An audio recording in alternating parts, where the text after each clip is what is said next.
గాలిని పంపించాలా? ఎలాంటి గాలిని పంపిస్తే ఆక్సిజన్ ఉత్పత్తి అవుతుందని ఆకాశంతో దేవుడు చెప్పినప్పుడు విని మనకు కావలసిన సమస్తాన్ని ఆకాశము మనకి వివరిస్తూ ఉందంట. ఆకాశము దేవుడు చేసిన మహిమను వివరిస్తూ ఉందంట.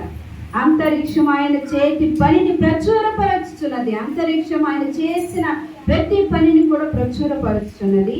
పగటికి పగలు బోధ చేయుచున్నవి, రాత్రికి రాత్రి జ్ఞానము తెలుపుచున్నది. చూసినట్లయితే పగటికి పగలు బోధ చేయుచున్నది.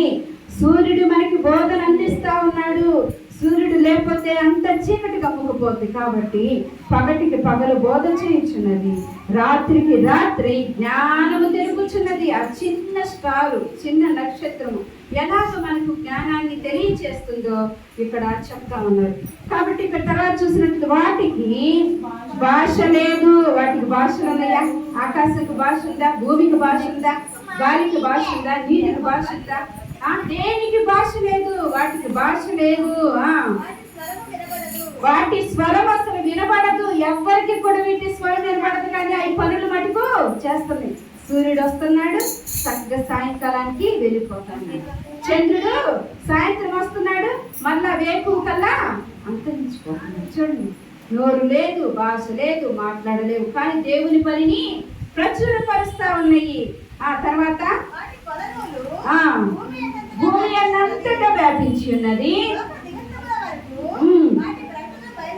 లోకమంతా కూడా వాటి ప్రకటనలన్నీ బయలు వెళ్ళుచున్నవి. ఎందుకు? మమ్మల్ని దేవుడు చేశాడు, ఆకాశాన్ని నన్ను దేవుడు చేశాడు. కాబట్టి నేను నా అంతరిక్షం అంతా కూడా దేవుని మహిమను వివరించాలని చెప్పేసి భాష లేకపోయినా, మాటలు లేకపోయినా ఎలాగ ప్రచురపరుస్తున్నాయో వాటిని చూసి మనకు బోధ చేస్తుంది. మనకి నరుడిగా నీకు నాకు బోధ చేస్తామని. ఏమని? దేవుడు మమ్మల్ని సృష్టించాడు కాబట్టి నేను సూర్యునిగా వెలుగునిస్తున్నాను. దేవుడు నన్ను పుట్టించాడు కాబట్టి నేను చంద్రునిగా రాత్రి కాలంలో చీకటి లేకుండా చేస్తున్నానని మనకి బోధ చేస్తున్నాయి. భూమంతా ఎప్పుడు కంపించాలి, ఎప్పుడు ఏమవ్వాలి, ఎప్పుడు వర్షం రావాలి, ఎప్పుడు గాలి రావాలి, ఎప్పుడు తుఫాను రావాలి, ఎప్పుడు అలజడి రావాలి, అవన్నీ కూడా మనకి తెలియచేస్తూ ఉంది అంతరిక్షం.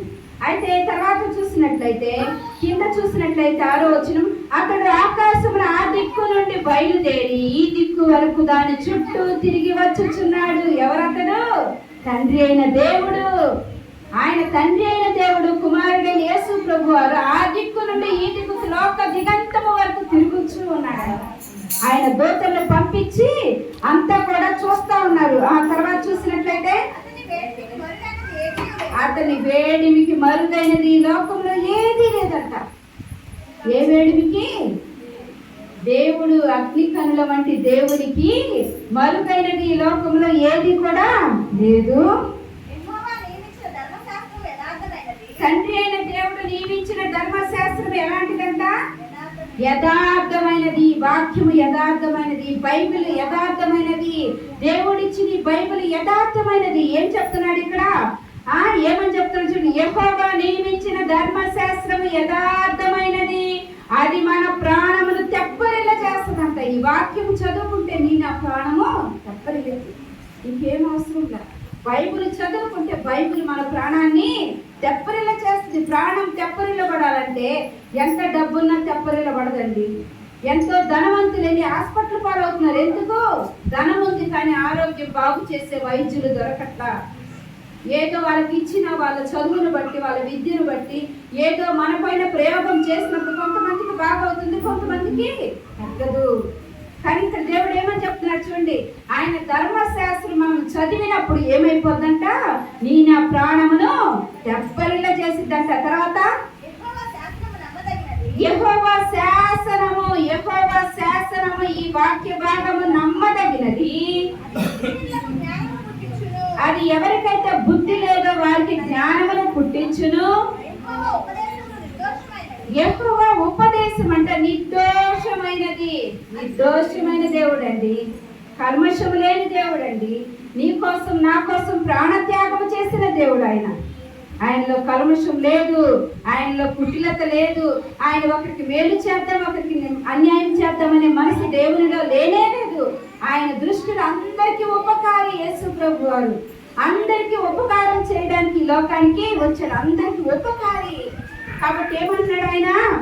యెహోవా ఏర్పరిచిన ధర్మం అంట నిర్మలమైనది, అది కన్నులకు వెలుగిచ్చిద్దంట. మన కన్నులకు, మన మనోనేత్రాలకు వెలుగునిస్తుంది. ఏంటది? దేవుని వాక్యము మనకు వెలుగునిస్తుంది. ఆ తర్వాత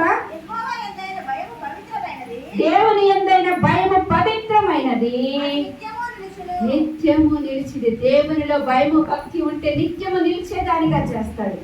దేవుని యందు భయము భక్తి ఉంటే నిత్యము నిలిచేవాడిగా చేస్తాడు.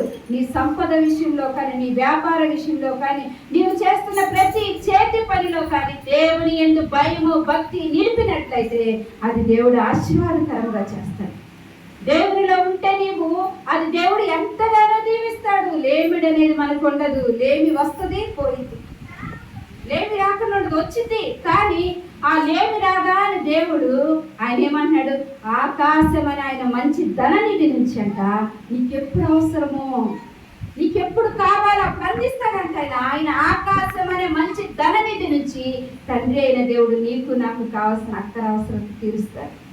ఒకేసారి మనకిస్తే మనం అనవసరంగా ఖర్చు పెట్టుకుంటామనో ఏమో నాకైతే తెలియదు, కానీ అవసరతను బట్టి మనకు కావలసిన దాన్నే దేవుడు ఇస్తాడు. ఎందుకంటే ఎక్కువ ఉంటే దేవుని మర్చిపోతామంట. అర్థమవుతుందా? ఎక్కువ ఉంటే దేవుని మర్చిపోతాం.